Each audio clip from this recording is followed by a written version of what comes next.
Coming to you from Austin, Texas on this bright and sunny day, it's Color Commentary, and we are Michael Petchek. And Adrian Gonzalez. And today we're joined by Alex Ullman of GatheringMagic.com. How are you doing today, Alex? Doing all right. Hopefully my audio is better this time. Yeah, the Zencastr service should help us out a little bit, so we don't have a repeat of last time's unfortunate audio. Fingers crossed for that. Yeah. I mean, it was listenable, guys. Come on. It was barely listenable. You could have listened to it, though. Yes. That is technically correct. The best form of correct. Exactly. So, let's just get into things here, because I don't want to talk about F&M. I did terribly, and I want to move past it. I do want to throw out real fast, though. We don't talk about mics. I have an F&M curse where I'll go 3-0. I'll be the only undefeated. I'll get a pair down for round 4, and I'll lose. The curse struck again on Friday. That being said, Nick's an excellent player, so happy to lose to him. But, you know, it feels bad, man. This is like the fourth or fifth time it's happened. Yes, I was playing Affinity, and it was the mirror, and it was one of those games where, you know, pretty stable boards. He combo killed me game 1. Game 2, I was stuck on one land, and he ancient grudged it. But I had done that earlier in the tournament to another Affinity player, so kind of hard to really be salty about it. Yeah, you got to fling someone out while they had a lethal fling on the stack, didn't you? Yes, I killed someone in response to their fling, and that was pretty sweet. And the next game, I blew up his lands with an ancient grudge. So, you know, the pendulum swings very wide for Affinity. Are you still running Gearseeker Serpent main? I am. I'm playing 3, but I think that's too many. I'm probably going to go down to 2. Or I even like the lists that are only running 1. Like, it's very, very good when you play it, but they can get a little clogged in your hand because you can't really deploy multiples of them in one turn. Yeah, that makes sense, but I'm happy to see that card, you know, I'm happy to see Kaladesh and that card specifically starting to make headway into the 5.0 decks online, because normally it takes a couple days for a new set to kind of penetrate the format, but Gearseeker Serpent, it like almost the first day it showed up in a list, so that was really exciting. I mean, it has affinity for artifacts. I am still like, I was baffled when I saw that spoiled. I was just like, they really brought it back? Well, because I had been joking like, oh, maybe they'll bring back affinity, and no, they just did. They brought back a ton of mechanics in Kaladesh. They just didn't name them. You know, yeah. Rush Me has give your first spell of return Cascade. Yeah. What is it? Inventor's Fair has Metalcraft. Has Metalcraft. And that white 1-drop that's seeing all that play in the red-white vehicles thing. Toolcraft Exemplar. Also has Metalcraft. Yep. I kind of wish they brought Metalcraft back in full, but that's just me. All right, so let's get into. We've got a deck tech, and this is a list that you posted on Twitter, Alex, and I've been jamming it, and it seems really fun and good, and it's got more stuff from Kaladesh in it. Exactly.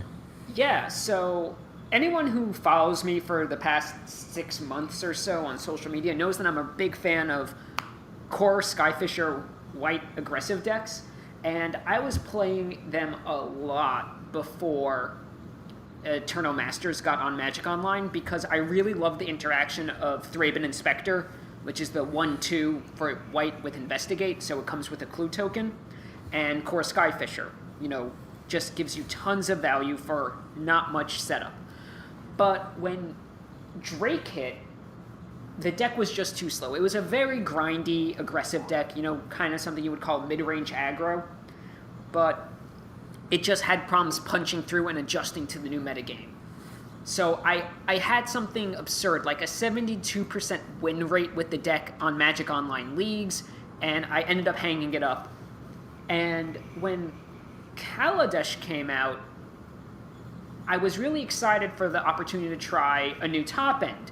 The old top end for the deck was Razor Golem, which, you know, it's the white cousin of Spire Golem, so it's 6 generic mana for a 3/4 vigilance with affinity for planes. So you could play it on turn 3, you could play 2 on turn 4, it was great. But, you know, 3/4 vigilance doesn't match up well with the format. What does match up well, apparently, is Renegade Freighter, which is a new one of those, which is a vehicle. For 3 mana, it's an artifact vehicle with crew cost of 2.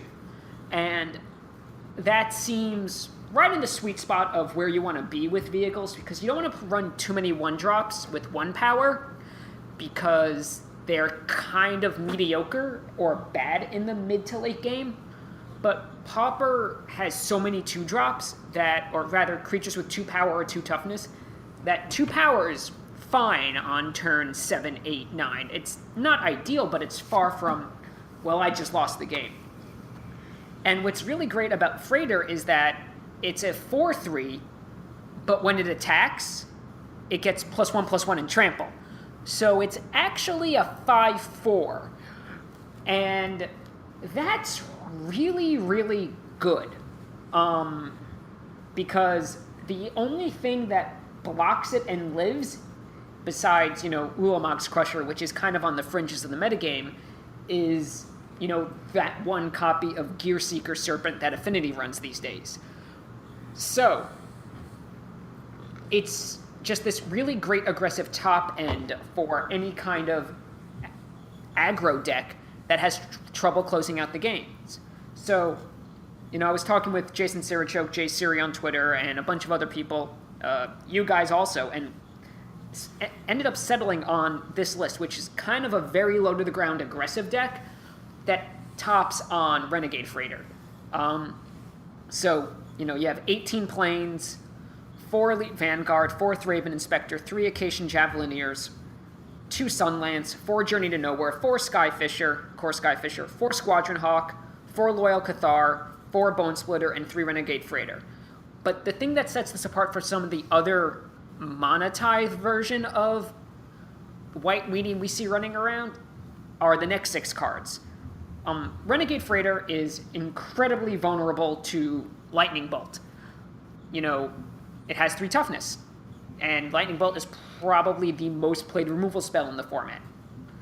So I run 2 copies of Veteran Armor and 4 Benevolent Bodyguard, which make this deck very resilient to removal. And what it does is that as soon as you turn your Renegade Freighter into a creature, it has 4 toughness. There's no moment where it can be Lightning Bolted for value. And so... And I think the only 4 damage instant burn spell that can target a creature is Fire Blast? Galvanic Blast. Galv Blast, yep. And there's also Grasp of Darkness, which is black, target creature gets -4/-4, which we're seeing more of. But that's one of the reasons why Benevolent Bodyguard is so good, is because A, it provides a body, and B, it kind of can just sit on the board. So it demands a removal spell. So no matter what, it's going to eat a removal spell. Whether that's a spell pointed at it or at another valuable creature, that's what it comes right down to. I've had some success in the league with this. I had a 4-1 run where I lost to Delver, but I beat Burn, Mono Black Control, Blue Black Delver, and Elves. And to be fair, I consider Elves a very bad matchup, but I don't mean to be insulting, but my opponent wasn't that good either. They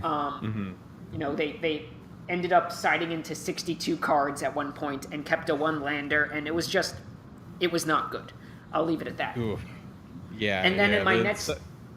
Siding up just doesn't work well when that deck already runs, 13 to 15 lands? Yeah, I think it might have been a mistake. Yeah. And then I also ended up so I went 4-1, and then I also ended up beating up on a white, basically the mirror, only they were running Monotithe and the other version, and what ended up happening is I played around Monotithe the entire match, and it worked.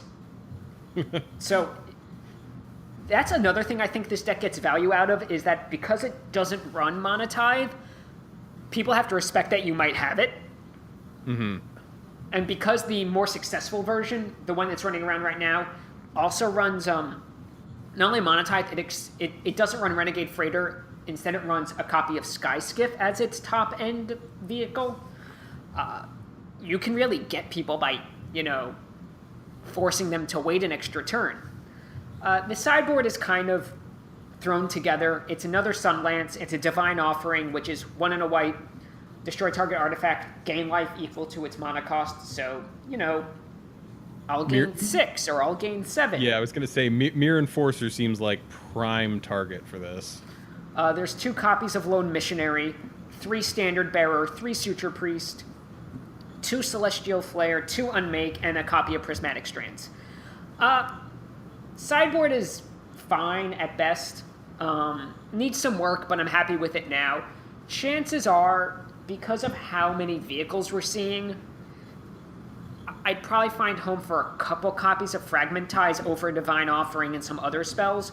But really, if you're looking for something that isn't blue and you want to play with some new cards, I really can't recommend this deck highly enough. It's a lot of fun.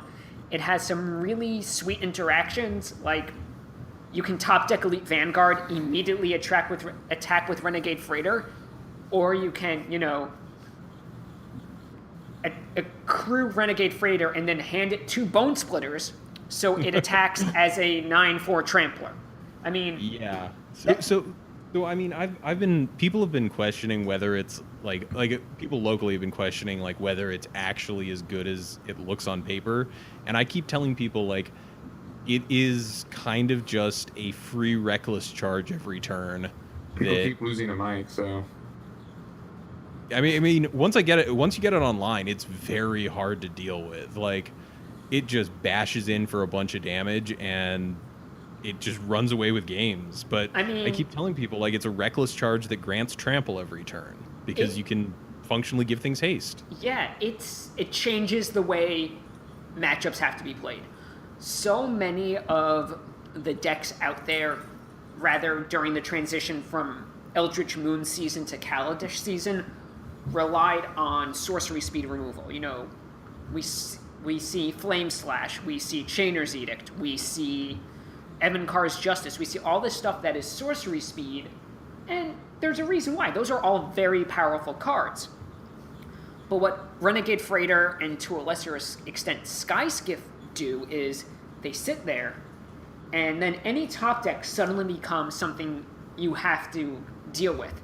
So I can say that, I've had my entire army wiped out, and I was facing down a lethal attack from Gurmag Angler. They had left their Angler back. I had a train, 2 Bone Splitters, and enough mana. I top-decked Benevolent Bodyguard, equipped it, tapped it to crew the vehicle, gave my creature protection, and they snap conceded before I could even attack. And, I think Benevolent Bodyguard's really the unsung hero of this deck. Yeah, Freighter is really good, but anyone who plays against it, I play exclusively on Magic Online for Pauper, but the first time I crewed it and attacked, I could almost sense my opponent's shoulders just sinking as they realized exactly what was happening. It really, I think the best aggro deck that we haven't found yet is the one that best uses vehicles. I really think Renegade Freighter is a format-changing card, and we'd probably hear more about it if not for Peregrine Drake, but we'll get to that. Yeah, I think like vehicles are like, I was kind of lukewarm on them, and then Adrian and I did a pre-release together, and I realized very quickly, it helped that I opened a copy of Sky Sovereign, but like I realized very quickly how absurdly powerful they are. Like just not being able to interact with them on your turn in a meaningful way a lot of the time is just really, really strong. I raised your Sky Sovereign with my pre-release, which included Noxious Gearhulk, Cataclysmic Gearhulk, and Smuggler's Copter. Oh, jeez. I mean, just the Copter alone, we got beat bad by a Copter in our 2 of the Giant. Just gave them so many cards. Yeah, it's absurd that they put that as a when it attacks trigger, not when it deals damage. And like when it blocks. And when it blocks as well. Yeah, I mean, just the fact that it doesn't have to connect to have like an Ophidian style effect is just so good. Well, and the results in the Pro Tour aren't like 4 of the decks in the top 8 copter decks. So Yeah. vehicles are very strong across the board. And I Yes, definitely the- think like this is better than when they introduced equipment, because for anyone who's playing during Mirrodin, I'm sure we remember Skull Clamp and the mistake of an era. Like Well, that card was absolutely absurd. I think there's a better way to talk about this. You know, you look at this deck that we're talking about, the vehicle white deck, and what you see is Bone Splitter, which is 1 generic mana for, you know, an equipment. The equip cost is 1, and it gets +1 +2 +0. Look at Kaladesh.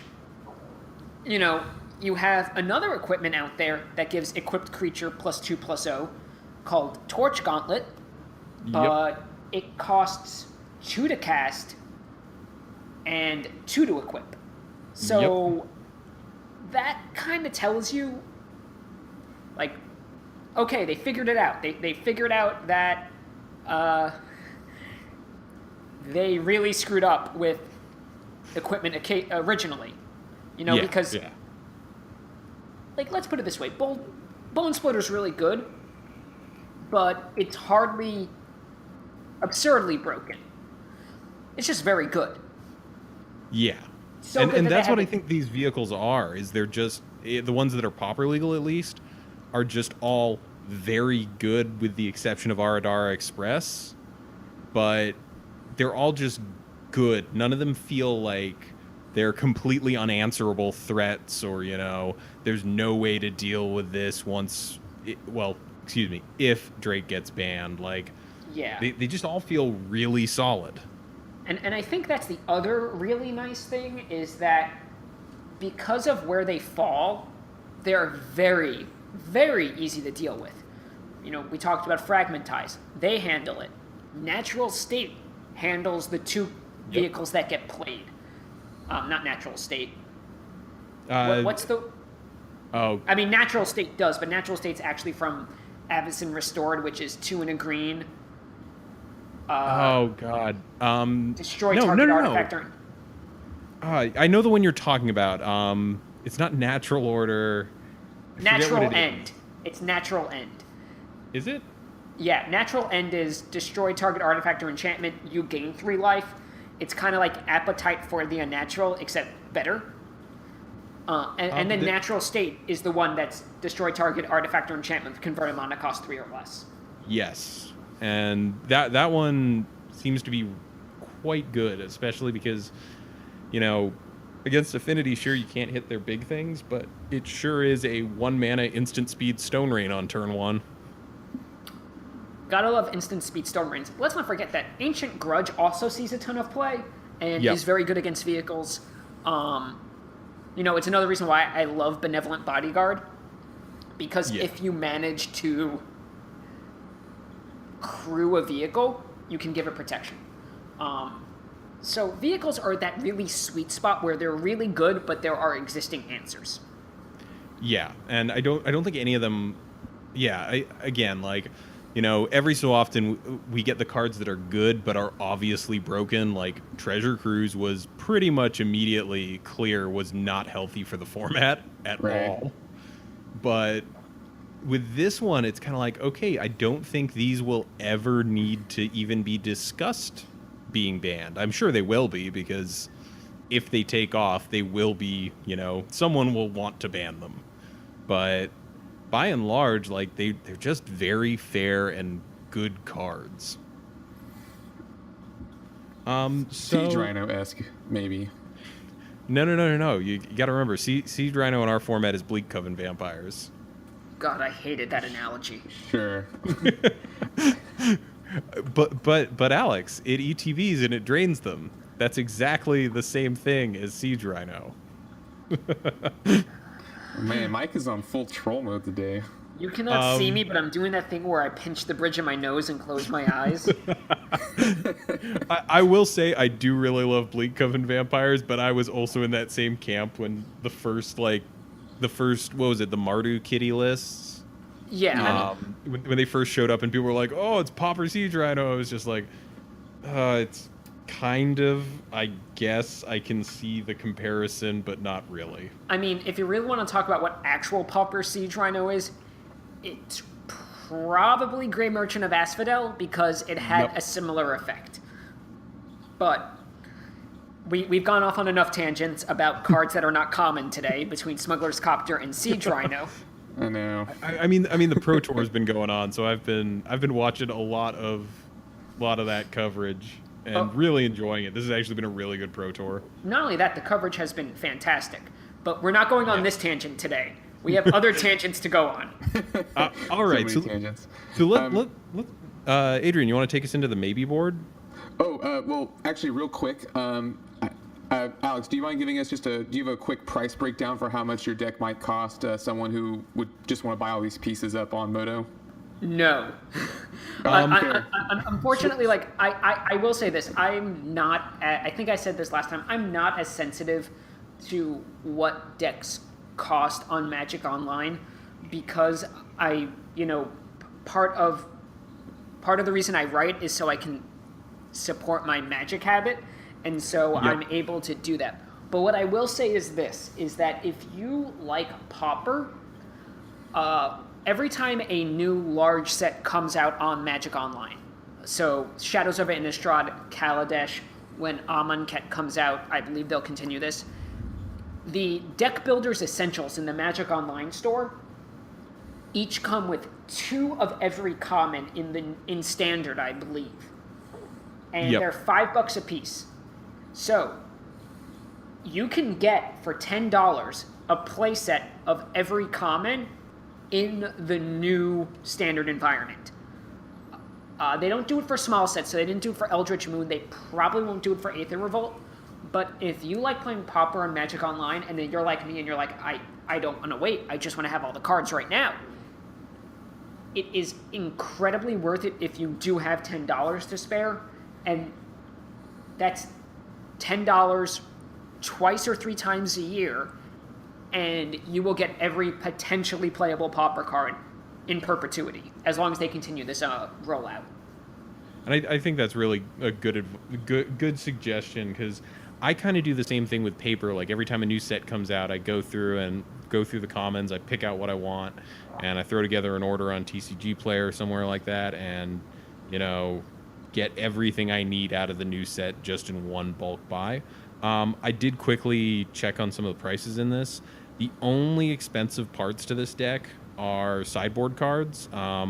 Standard bearers are like $2-3 a pop, and same for prismatic strands. But apart from that, the rest of the deck probably costs less than those. Most of these are, 2 to 5 cent cards. Yeah, so I can't imagine this deck costing more than 10 tickets on Magic Online, with a bulk of that being the main deck specifically. It is dirt cheap, and in paper, the only thing here that's expensive are the journeys and the unmakes, and those are like $1 or $2 a piece. I think this is, I can't give you an absolute number from like a price analyzer, but I think this is just like a slam dunk. If you like playing white aggro, if you want to play with a new card from Kaladesh, just go for it. And awesome. The one thing that's really nice about this deck is it's not, I won't lie, I don't think this deck is going to 5-0 very often. I think it's very tough for any deck without any kind of real disruption to 5-0 these days, unless you're very lucky. Sometimes you're going to flip a coin, it's going to come up heads 10 times, you're going to win every die roll, and you're going to just get 10 out of 15 really sweet draws and just overwhelm your opponent. But you can't rely on that. Now, if you're okay going 3-2, 4-1, maybe occasionally 5-0, this is a deck for you. You can go and sustain victories for a decent length of time with this. I mean, that's when I ran white before, I never went 5-0. But there were only 2 leagues out of the 10 I ran it in where I didn't go 4-1. One of them I went 2-3, one of them I went 3-2. So that's the kind of consistency I like in a deck. Right. That and also I think is something worth mentioning is a lot of these are also like just kind of format staples. Like your Journey to Nowheres are gonna see play in pretty much any white deck. Like Skyfisher. the Skyfisher, like most of the board stuff is all stuff that sees crossplay in other white decks. Yep. So I play Standard Bearer and Affinity. It's a great card, so I can attest to that. yeah, I think like this reads to me as just like an absolute slam dunk of a deck if you want to try something new and you're itching to try out Kaladesh cards. Awesome. Well, with that, I will take us to the maybe board. Our card today is Jilt. It is an instant for blue and 1 with a kicker of 1 and a red, so conceivably 4 mana total. Return target creature to its owner's hand. If you pay the kicker cost, Jilt deals 2 damage to another target creature. And the art is Gerard jilting Yawgmoth. Yeah, it's got gorgeous Therese Nielsen art. But going into this card, so again, we're in the maybe board, which means we're playing gold cards because that's where a lot of these exist. It's technically a gold card because although it is you could just cast it for blue, but to get the full value, you would need to kick it. Yeah. I mean, you don't want to be casting an overpriced unsummon. Now, and Alex mentioned this earlier. This is sweet with Archaeomancer because this card in Archaeomancer is infinite shocks. Yep. Yeah. So, breaking the rule of talking about just commons, this is a card where, go to Battle for Zendikar, look at Brutal Expulsion. 2 blue-red for a devoid instant. Choose one or both. Return target spell or creature to its owner's hand, or Brutal Expulsion deals 2 damage to target creature or planeswalker. If that permanent would be put into your graveyard this turn, exile it instead. So, 2 blue-red for, Remand or Shock.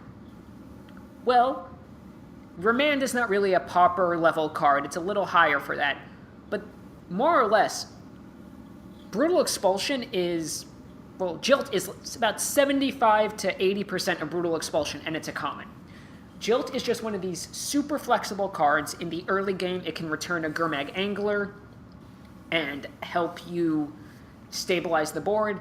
In the mid-game, it can pick off 2 threats. We talked about with Archaeomancer, you can target Archaeomancer with the blue half of Jilt, shock a creature with the red half of Jilt, and do it over and over again. It's just there's a lot of moving pieces to this card, and, Unsummon is your standard blue bounce spell for blue, return target creature to its owner's hand as an instant. It's different than Boomerang, which is blue for return target permanent to its owner's hand.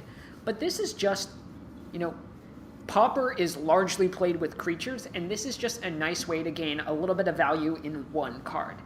Now, that being said, it is a little slow, it is a little expensive, but if the format slows down a little bit, to a point where 2-for-1s get better. Right now we're kind of in a Muldrifter world, and if we can play other 2-for-1s, well, things just get that much better. Yeah, I mean, so you were the one who actually suggested this right before we sat down to record, and the first thing that I thought of when seeing this is Electrolyze. And yes, this isn't cantrip, but the ability to just have a built-in 2-for-1 is pretty strong in our format. Like, we don't have many just kind of guaranteed 2-for-1s, and that alone makes this very, very convincing. It also makes, as soon as your opponent sees it, it makes combat math a little hellish for them. Because, you're swinging in with some stuff, and you could shock one of their things to death, or at least to make it trade.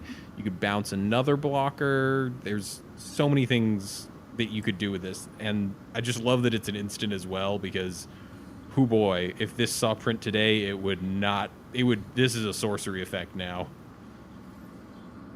At common, for sure. I think that's the thing. Whenever I'm building a blue tempo-based deck, or any kind of blue deck, I get to a point where I have a couple flex slots, and this is always on the short list if I'm blue-red for, will this card work? And a lot of times it's, I would not mind a Jilt. Now, sure, sometimes it's going to be dead. You know, this card looks really bad against elves, but sometimes it's going to be the card that wins you the game. Sometimes it's just going to be a nice tool in your tool belt, and sometimes it's going to do nothing. But again, when you take the long view of how is this card going to serve me over the length of a season or over the length of a format, you know, it's really easy to say, well, I went 5-0 and Jilt was terrible, so I'm never running it again. But what happens those times you go 4-1, 3-2, or Pauper has a problem, at least online, with a longitudinal view of the health of the format and what cards are good. Because we get this kind of very condensed view of only 5-0 deck lists and only a certain number, what we see are decks that are somewhat optimized to go 5-0. Mm-hmm. Yeah, it just seems like a really solid card, and, you know, I don't know, like, yes, it's an overcosted unsummon on face value, but, like, just the, like, you're paying that one extra basically to have the opportunity later to make this so much better than unsummon. Yeah. So, and really the deck that I can think of that would want to play this would be the Drake decks, right? This is a little too slow for the Kiln Fiend style decks. And I can't really think of another blue-red deck off the top of my head that's in the same sort of control shell. So could you recommend this as a one-of in Drake deck? I could not in good conscience, actually. Drake is this really... should we just start talking about the next topic, which is the state of the metagame? Because, I mean... Yes. Yeah, we can transition. Look at that to the state of segue. the Look at that metagame. segue. There we go. Blue-red Drake is... It's this kind of unique deck in Pauper. In that, when Cloud of Fairies was legal and Esper combo, it was a 100% pure combo deck. You know, it needed to dedicate so many spots to achieving the combo. It needed Sunscape Familiar, it needed Nightscape Familiar, it needed Cloud of Fairies, it needed Flicker, it needed Sage's Road Denizen, it needed pieces to it needed all these things to move. And that's because Cloud of Fairies only untapped 2 lands, and you needed to generate extra mana. I was naive. I thought the fact that Peregrine Drink cost 5 would make it worse. I was really, really wrong. We literally said the exact same thing on the podcast. We were just like, it's 5 mana. It'll take a while to get there. Don't worry about it.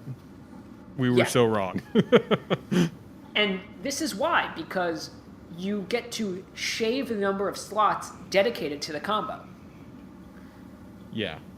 You know, what used to take 10, 15, what used to take 30 to 32 slots of a deck, you can now achieve in between 10 and 12. Yeah. That gives you way more space. And what's ended up happening is Drake has taken the role of the win condition in blue-red control decks, or blue-based control decks, more specifically, that are not Dimir teachings. And so what ends up happening is we've reverted to a place where the format has a best deck. I think it's safe to say the best deck is It Drake. And Is It Drake operates as a tap-out control deck until it needs to win. And then it turns the corner into combo mode. And what I mean by tap-out control is that every turn it seeks to use all its mana to develop its board position and board state. So that could be turn 1, Ponder, Preordain, or Tap Land. Turn 2, Is It Boiler Works? Turn 3, Seagate Oracle. Turn 4, Deal with Your Threat. Turn 5, Deal with Your Threat again. And then when you get to turn 7, it's Peregrine Drake with Counterspell backup to start the combo. And that's really what it is. Now, can it go off on turn 5? Yes, it can. And for those of you who don't know, you need Peregrine Drake, Archaeomancer, Mnemonic Wall, and Ghostly Flicker. What happens is you have mnemonic, you have, we'll just call it Archaeomancer and Peregrine Drake in play. You target both with Ghostly Flicker. They leave play and come back into play at the same time. You tap and untap all your lands, or 5 of them. You get that Ghostly Flicker, and you do this over and over and over again until you either have enough mana that you get to start cycling Ghostly Flicker through Muldrifter and Archaeomancer, or Seagate Oracle and Archaeomancer to find, lightning bolts to point at your opponent's head, or more Drakes to cast, or Muldrifters to cast and draw cards. And eventually, you just can win on the spot if you have enough patience to generate enough mana and lightning bolt your opponent to death, or compulsive research them to death, or if you're running rolling thunder them to death. Yeah, it's just a very. I was just thinking while you were talking, would this deck be slightly more fair if Peregrine Drake was, a 3-drop? Let's ignore body for now, but just like, So if like it was search. Yeah, if it was only untapping 3 lands, I feel like at that point it becomes a little bit less unfair, but not fully it's not fully like a fair, easy to deal with combo deck. I honestly don't know. I mean, the truth of the matter is that the free mechanic, Mark Rosewater has said, it's the one mechanic you can't really work with because making the cards more expensive make them better. Right, look at Yeah. Palinchron. That might not be a good example because Palinchron interacts with itself, but just being able to untap 7 lands is, huge. And cube, it's a great cube card. Look at Time Spiral. Look Right. at, I mean, anything where you can cheat the mana cost of cards is really, really good. So this is an engine, and it's a win condition, all in one. Yeah, and so you track all these numbers, and you were saying, I think you told me the other day that it was like 23% of last season was Drake over the course of the season? So over the course of Eldritch Moon season, which ran from July 29th until, let me actually pull up the exact date, October 4th. So we're talking a significant amount of time. That's 1, 2, 3, 4, about 10 weeks. Peregrine Drake decks were about 23% of the metagame. Out of the 495 decks that went 5-0 in that time span that were recorded, 115 were Peregrine Drake decks. Oh my god. That actually, usually percentages feel worse, but in this case that number comparison made it feel a little bit worse to me. Yeah, and for comparison, and that's all Peregrine Drake decks. The Yep. next best is Delver, which had 12.73%, or only 63 decks. So almost half. And Delver is, probably, like, when Delver isn't clearly your second best deck, there might be something wrong with the format. Yeah. I mean, I've touched on this before. It's the problem is kind of less that it's taking up 23% of the meta, because people love to harp on the fact that the meta percentage isn't indicative of it being unhealthy, blah blah blah. But the main thing is that 23% is like that stake in the meta came from somewhere else, and what we're kind of seeing is people are being forced into running really aggressive, low-to-the-ground decks, and mid-range and control have kind of died off a little bit. We're becoming modern, basically. Well, let's talk about some numbers. So the last season before Peregrine Drake was Shadows over Innistrad season, and that ran for about 9 weeks. Now, Delver was utterly dominant in that season. It was about 1/5 of the decks. A little more than 1/5 of all the decks were Delver. Straight up mono blue Delver. Mm-hmm. The next best deck was Stompy, which was about 15.59%. And then things kind of tailed off after that. Those two were clearly far and away the best decks. For example, Affinity was 6.9% of the metagame at that time.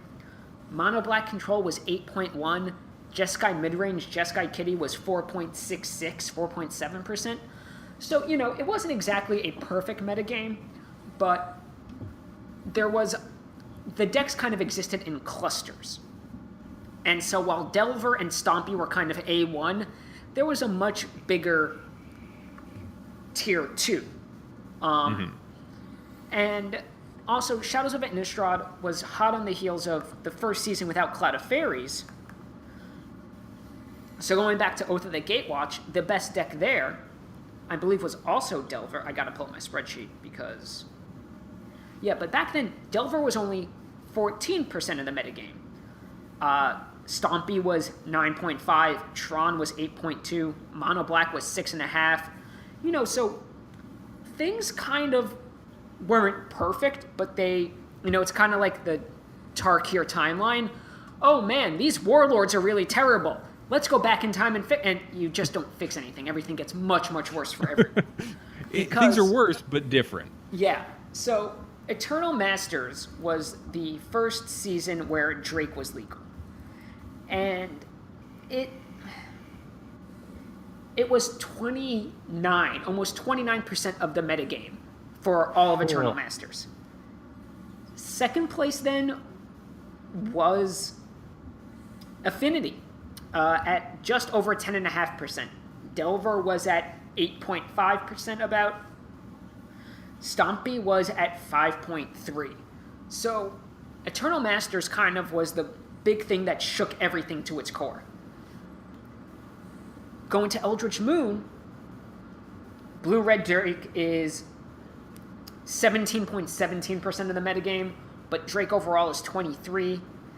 And what you see is Delver's at 12.73, Affinity is 11.11, Stompy is almost 11%. And so you really have this kind of like tier A1 metagame, which is Drake decks. And then you have Affinity, Delver, and Stompy kind of vying for second place.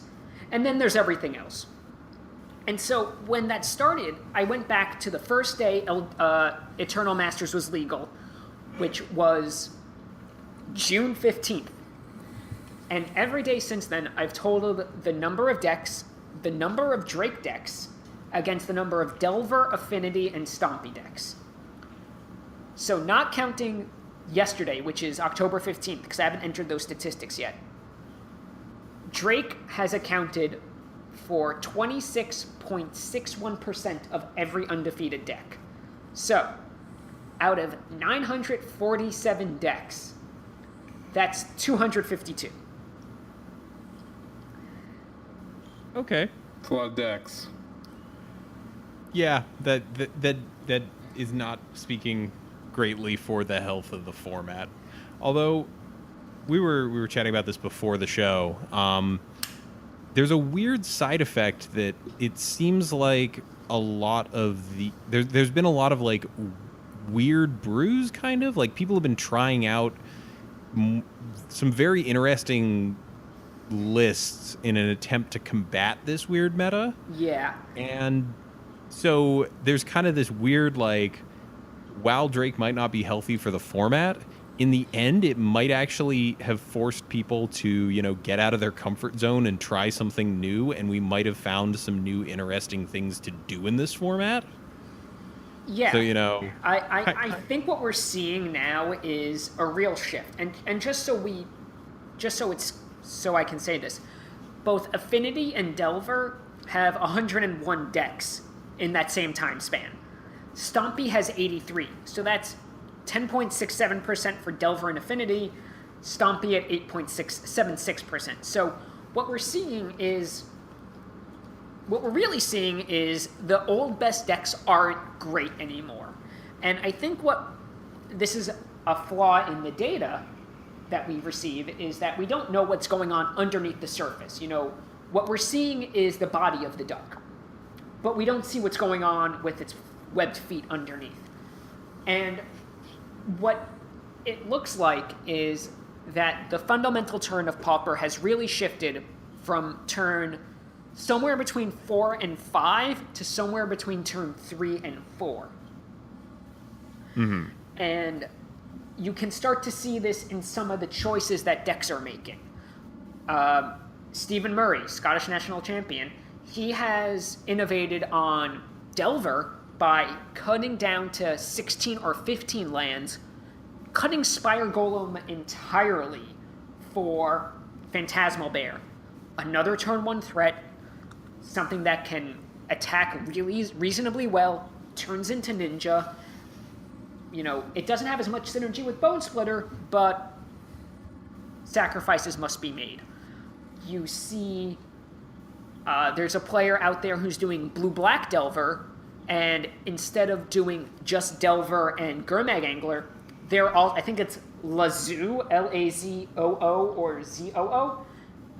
That person's also running Phantasmal Bear. You're seeing the mono blacklist you guys talked about last week, which is 14 land and just infinite 1-drops that tops off on Renegade Freighter. And we're also seeing the old endgames wither and die. And Mono Black Control is a deck near and dear to my heart, but it's not going to be able to operate the same way anymore, where it kind of wants to build out a board presence and then start chaining Grey Merchants of Asphodel back to back to back to kind of close out the game.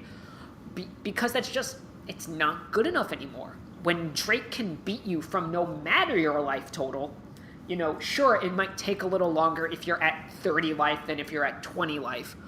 But really, at that point, you're just not, you're playing to not lose. You're not playing to win. And so what you're starting to see is a shift in the way decks are built and the approach to the game that is trying to shift everything earlier on the curve. We talked a little bit about how good Renegade Freighter is because people are still running sorcery speed removal. Well, what happens when that changes and people start catching on that they should be running Lightning Bolt, Ghastly Demise, Vendetta, Scred? I'm missing a whole bunch of 1-mana instant speed removal spells like Death Rattle and all these other spells that are really, really good. You know, what about Dead Gone? It also does well. But you also have to be able to kill Drake or disrupt Drake at the same time that you're basically trying to kill them. Control decks have to change their mindset to the point where, okay, not only do I need to be able to answer their threats, I need to close out the game. You know, it's popular to say, oh, you know, Dimir Teachings has a good matchup with with Peregrine Drake. Does it? I mean, to me... Not really. To me, it's just like, okay, if you had a good matchup and you're a good control deck, why aren't you dominating the metagame? You know, Pauper might not be fully explored, but it's relatively well known. You know, you might not know every nook and cranny, but, you know, Echoing Decay might be okay against Stompy, but it's going to be really good against tokens and pretty good against red deck wins. Why is this control deck, this pure control deck, not at the top of the format?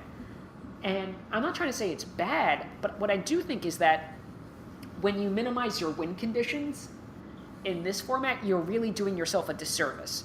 Because sometimes you're just going to need to turn 2 Angler, turn sideways 4 times to win. Yep.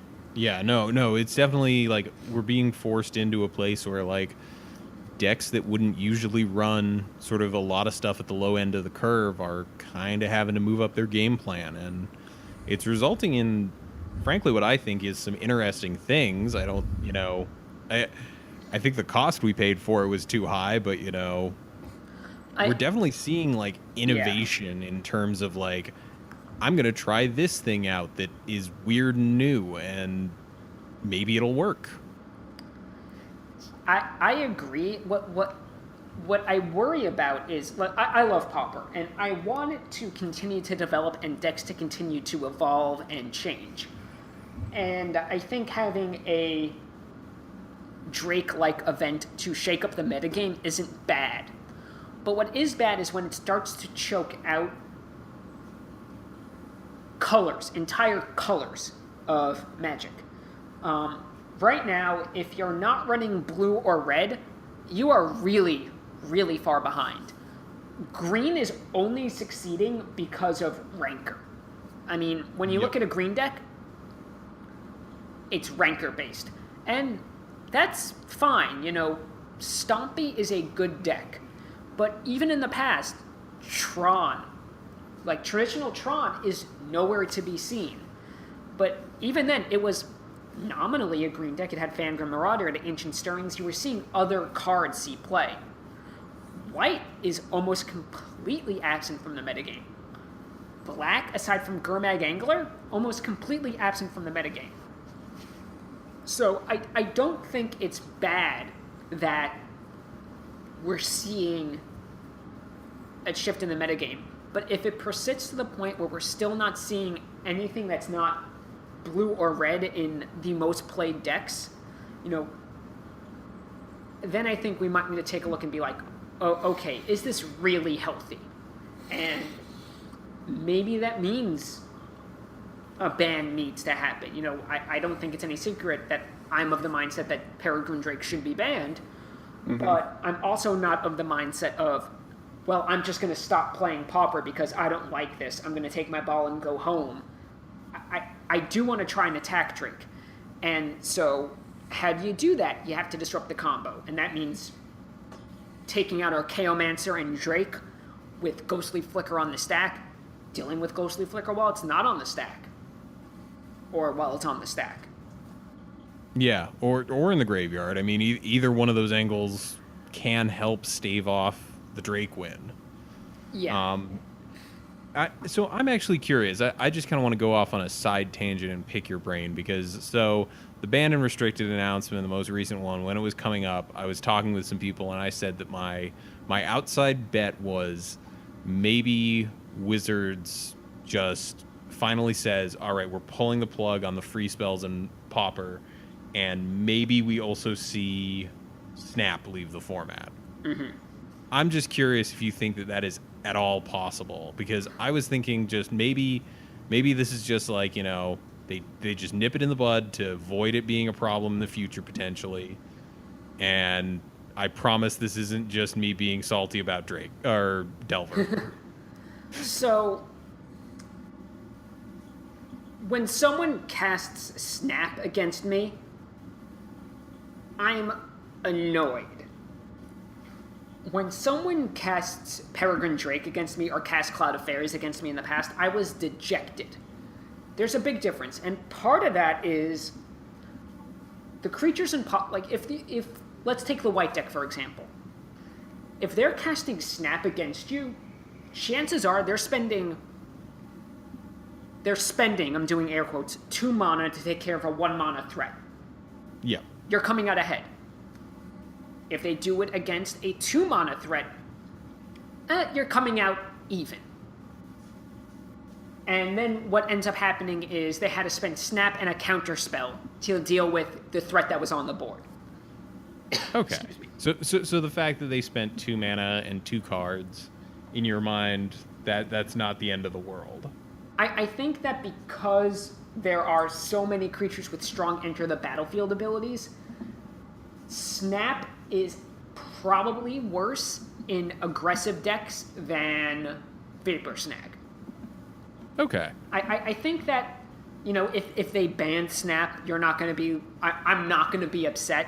I'm not going to be, oh, how could you take that card away? It was... But I don't think it's as offensive as some other cards that existed in other formats or have existed in Pauper in the past. I think that, you know, what will end up happening is we might see some number of Snapback see play. And for those of you who don't know what that card is, it's yeah. I remember this one. It's from Time Spiral. It's 1 blue for an unsummon, but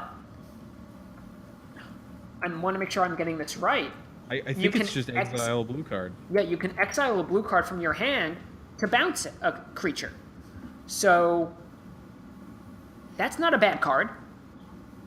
It's like a very, very, very bad force of will, but it's still a free spell that, yeah, you're 2-for-1ing yourself, but you can play it with no untapped lands. Yeah. So I think that is a card that could see play, and frankly, I honestly I don't know why it hasn't. Now that I'm looking at it, seems pretty good.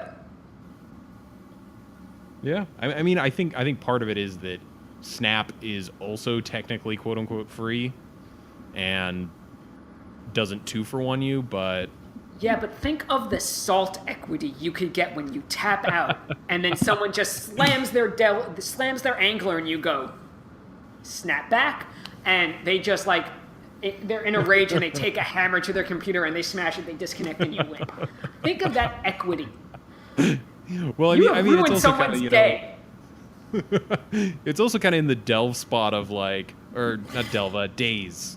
Yeah. Where it's just kind of like every so often you just get someone when they're sure that you don't have an answer, and there's some perhaps perverse joy in knowing that you got them. What, you mean when someone decides to sacrifice all their artifacts to fling an ATOG at you, and then you actually just casually respond by sacrificing all your artifacts and flinging them? Hey, achievement unlocked. That's all I'm gonna say. So actually, Adrian, I do want to point out, you said that was the first at FNM. You said that was the first time you've ever done that. Yeah, it's never happened before. I don't know why. It seems like a scenario that would come up kind of often in the mirror, but yeah, it's the first time I've ever actually done it. Yeah, no, that because you were saying before the match, you were just like, this is a miserable mirror, and then halfway through, I look over and you're getting to do some nonsense. We don't have a lot of time left, but I will say I do think Affinity is a pretty miserable mirror. It basically comes down to who, in that game, who drew ATOG Fling, and then in sideboard games, it's who draws Ancient Grudge. Why aren't you running Gorilla Shaman? I used to be the only Affinity player, and now there are more. I will be more prepared next time. Yeah, didn't we have 3 people playing Affinity? Yeah, I was a little shocked. Normally it's just me. We also had this is the second week we had no Drake players, which is soothing, but it's also now our meta's weird. Now we can't tell new players, oh, just go to Goldfish, you'll see what the meta's like, and we had some weird stuff this past week, so we had 2 blue-black Tortured Existence decks, and I played against both of them. Let me tell you, I love blue-black Tortured Existence. I think that deck is sweet.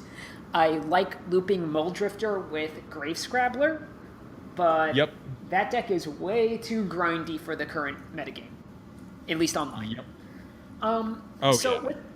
With that being said, if you want to approach Pauper online, you need to know Drake is a thing. You cannot just decide to ignore it. You can say, you know what, I'm willing to lose that matchup to have better game against everything else, which I think is a reasonable choice to make. The white deck I talked about, I don't think it can beat Drake, but I think it can beat everything else. So I'm willing to sacrifice, what's going to be something that I run into, I want to say twice every 3 leagues on average, for the sake of, I lost my train of thought, for the sake of enjoying myself, for lack of a better term. I mean, also sometimes, the road to that 5-0 is just getting lucky on your matchups. Yeah, absolutely. Every so often there'll be stuff that shows up in the 5-0s where it's just how did this 5-0? I remember pretty early on into Drake being around, someone 5-0'd with Night Sky Mimic, the black-white hybrid deck, and they had no way of winning against Drake. They just didn't get paired against Drake. They have to castigate Ghostly Flicker. That's how they have to win. Yeah. But yeah, sometimes you just gotta say, I'm willing to, kind of forfeit this matchup just so I can play a deck I enjoy. And honestly, that's true in other formats as well. There's I can't remember where it is off the top of my head, but there's an article somewhere out there about how in Modern, Jund just can't beat Tron, so you might as well not even try and just make yourself better against the games that are a little closer.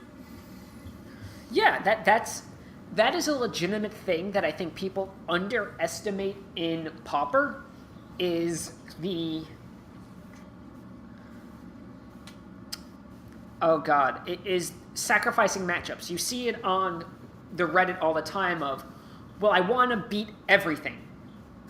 If you want to have game against everything, play Delver, play Stompy, play Affinity. These are the decks that are established to have game against everything. And you know what? They still have terrible matchups. It's really hard for Delver to beat Elves. It's really hard for Stompy to beat Mono Black Control sometimes. It's very hard for Affinity to beat Turn 2 Gorilla Shaman. You have to be okay with these matchups. Like, you have to be okay with having bad matchups. I mean, so another thing to think of, is do you want to run the deck that has, 50-50 against across the board, right? Like every matchup is basically, comes down to good play and a little bit of luck. Or do you want to play the deck that's like probably like 60-40 or 70-30 against most decks, and then has one matchup that's just like a 10-90 where you're just like, I'm probably not going to win this, but the rest of my matches are locks. And Right. I don't know, like I personally, like when I think about like the deck that has kind of has game against everything prior to Drake, it was Jeskai Kitty, the Skyfisher deck. Yeah. And that was one of those ones where it was like, it didn't really have any really bad matchups, but it also didn't have anywhere it was just like, oh yeah, I got this one. Like, so I definitely, I will fully admit I lean far more towards the decks where it's like, all right, I've got a couple of really good matchups. I've got a lot of good a couple of like really great ones, a lot of good ones. And then there's just like two games where it's like, I'll show up, but I'm probably losing. And I think that's reasonable. I think what isn't reasonable is trying to build your deck to beat everything. I think that, with that white deck, at some point you're going to have diminishing returns where you start shaving cards to make Drake a better matchup. Or, let's actually talk about a matchup that I think like Elves. I don't think that deck is very good against Elves, but I have a game plan against it, but I'm not willing to sacrifice my matchup against other things, especially in the sideboard, to try and make my matchup against Elves better. I'm okay losing to Elves if that happens, for example. Yeah, I definitely think like for example, I've been jamming Stompy a lot, and I've noticed that deck is miserable against Affinity, to the point where Adrian and I played a couple weeks ago, and I blew up, was it 4 or 5 of your lands? It was like, a few. Like pretty early on. Like I think it was a couple of natural states, and then like a couple, and then I want to say like There was a Gleeful in there. a conspired Gleeful. And even through that, it was just like, yep, nope, not getting there. He got the 4/4 online. I'm never attacking again. So it was sweet.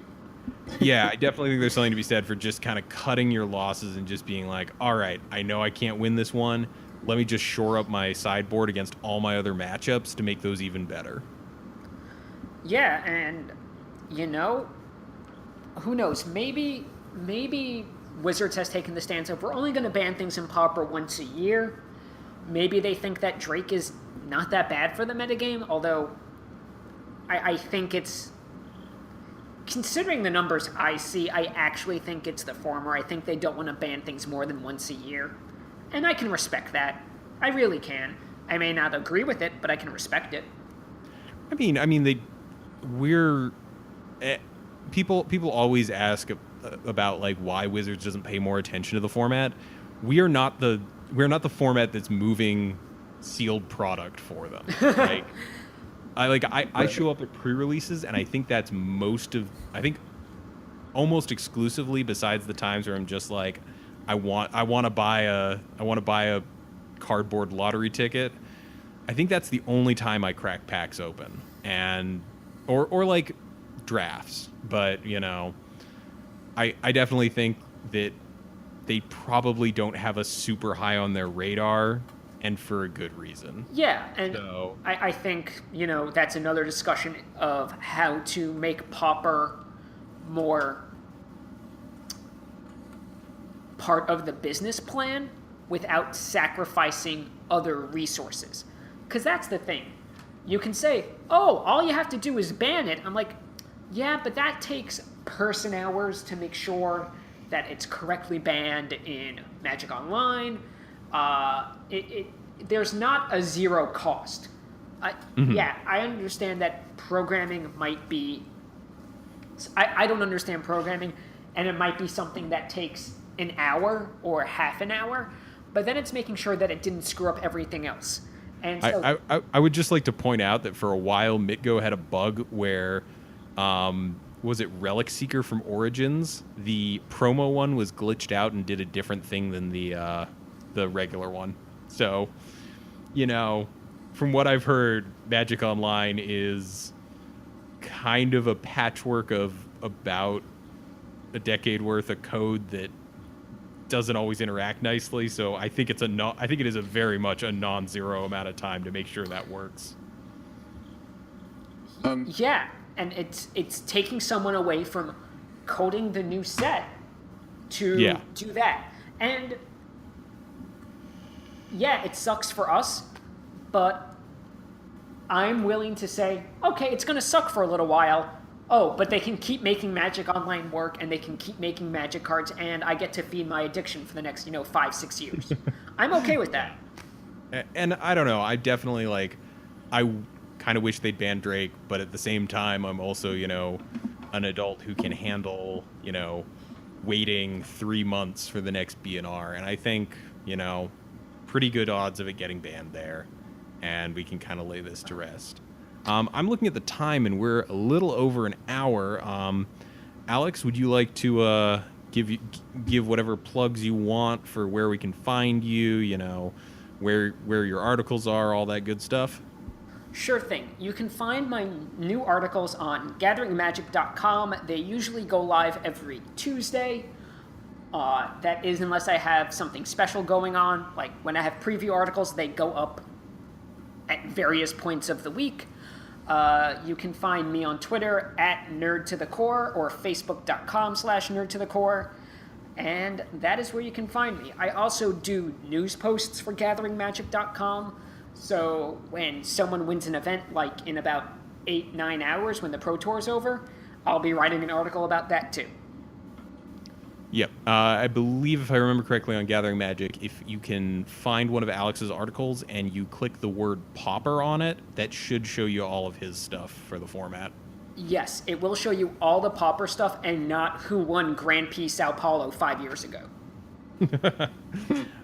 All right. Well, Adrian, you want to take us out on this episode? Sure. That's all we have for today. Special thanks to Pat's Games for giving us a place to play a weekly popper, and special thanks to Elle for the use of his song Quantitative as our theme music. You can find that track and other great ones over on his SoundCloud under the name LLL. Please subscribe to us on YouTube, follow us on Twitter, and like us on Facebook. We're also on iTunes, and if you just subscribe there, please leave us a review because it really helps us out. If you have an idea for a discussion topic or a deck list you want us to discuss, you can either use the contact form on our website or email us directly at colorcommentary@gmail.com. I'm Adrian Gonzalez. I'm Michael Petchek. And we're signing off for Color Commentary.